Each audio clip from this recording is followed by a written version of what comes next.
ខ្ញុំកណាគិតថាចាត់ទុកបងប្អូននេះពលីកម្មដើម្បីជាតិរួចស្រេចទៅហើយ ព្រះមន្ត្រីទេសនិកជនទីគោរពនិងជាទីមេត្រីសម្ដេចអគ្គមហាសេនាបតីតេជោហ៊ុនសែនបានមានប្រសាសន៍ចាត់ទុកថាយោធាទាំង18រូបរបស់កម្ពុជាដែលកងទ័ពថៃបានចាប់យកទៅកាលពីពេលកន្លងទៅក្រោយបទឈប់បាញ់ប៉ុន្មានម៉ោងនៅលើទឹកដីកម្ពុជាថាពួកគេបានពលីរួចទៅហើយដើម្បីជាតិមាតុភូមិខណៈដែលភាគីថៃនឹងបន្តផ្សារភ្ជាប់ករណីយោធាទាំង18រូបរបស់កម្ពុជានេះទៅនឹងរឿងរ៉ាវផ្សេងទៀតជុំវិញវិវាទព្រំដែនកម្ពុជានិងថៃរឿងបញ្ហាកងទ័ពរបស់យើង18នាក់រឿងនេះ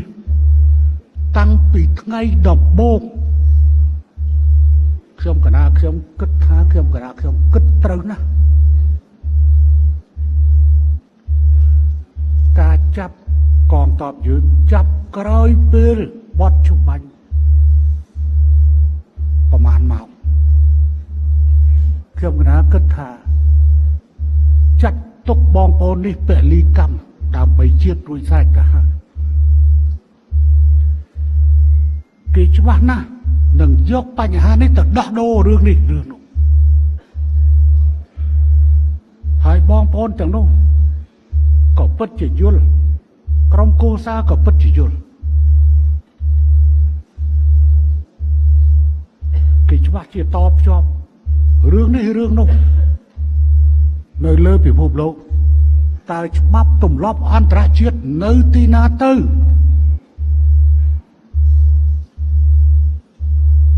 បុត្របនដែលជាតំណាងពិសេសរបស់អគ្គលេខាធិការអង្គការសហប្រជាជាតិទទួលបន្ទុកសិទ្ធិមនុស្សដែលជាជនជាតិថៃទៅណាទៅមិននិយាយមួយម៉ាត់សោះដែលមុនធ្លាប់តែនិយាយឥឡូវអត់ឮសូរនិយាយសោះសង្គ្រាមគេតែងតែមានការដោះដូរឆ្លើយសឹកតែនេះចាប់កងទ័ពរបស់យើងលើដីយើងក្រោយបទជប់បាញ់យកទៅធ្វើជាចំណាប់ខ្មាំងនេះគឺជាប្រសាសន៍របស់សម្ដេចអគ្គមហាសេនាបតីតេជោហ៊ុនសែនប្រធានប្រសិទ្ធភាពនៃព្រះរាជាណាចក្រកម្ពុជានៅព្រឹកថ្ងៃទី17ខែវិច្ឆិកាឆ្នាំ2025ដែលសម្ដេចអញ្ជើញជាអធិបតីភាពដើម្បីព្រះរាជតំណាងដ៏ខ្ពង់ខ្ពស់ព្រះករុណាព្រះបាទសម្ដេចព្រះបរមនាថនរោត្តមសីហមុនីព្រះមហាក្សត្រនៃព្រះរាជាណាចក្រកម្ពុជាពិធីអនុសម្វចរៈមហាសន្និបាតមន្ត្រីសង្ឃទូទាំងប្រទេសលើកទី33ឆ្នាំ2025នេះនេះឱកាសនេះផងដែរសម្ដេចតេជោបានបន្តថាសង្គ្រាមគឺតែងតែមានការផ្លាស់ប្ដូរឆ្លើយសឹកតែនេះយោធាថៃចាប់កងទ័ពកម្ពុជាលើទឹកដីកម្ពុជាក្រោយបទឈប់បាញ់យកទៅធ្វើចំណាត់ខ្មាំងសូមបងប្អូនជនរួមជាតិមេត្តាយោគយល់ហើយជាក់ស្ដែងកាលពីថ្ងៃទី12កន្លងទៅដែលភាគីថៃថានឹងប្រគល់ត្រឡប់មកវិញនៅទាហានកម្ពុជារបស់យើងហើយមិនបានប្រគល់មកតាមការកំណត់នោះដែលនេះបញ្ជាក់ឲ្យឃើញដែលមានបញ្ហាផ្សេងទៀតមកបន្តិចបង្អាក់កិច្ចការងារនេះដូច្នេះវាបានបញ្ជាក់ថាករណីនេះបានផ្សារភ្ជាប់គ្នារួចមកហើយក្នុងករណីនេះដែរសម្ដេចតេជោបានចោទសួរថាតើពិភពលោកមានធនបែបនេះទេតើមានជាតិសាសន៍មួយណាដែលតាំងខ្លួនថាជាអ្នកស៊ីវិល័យ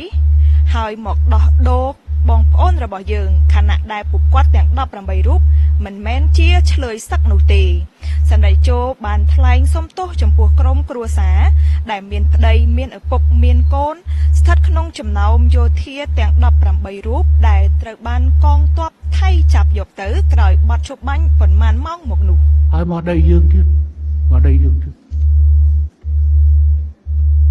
បងប្អូនយើងស្រុកពេកសូមទោសចំពោះក្រុមគ្រួសារទាំងឡាយដែលមានប្តីមានប្រពន្ធមានកូនមានឪពុក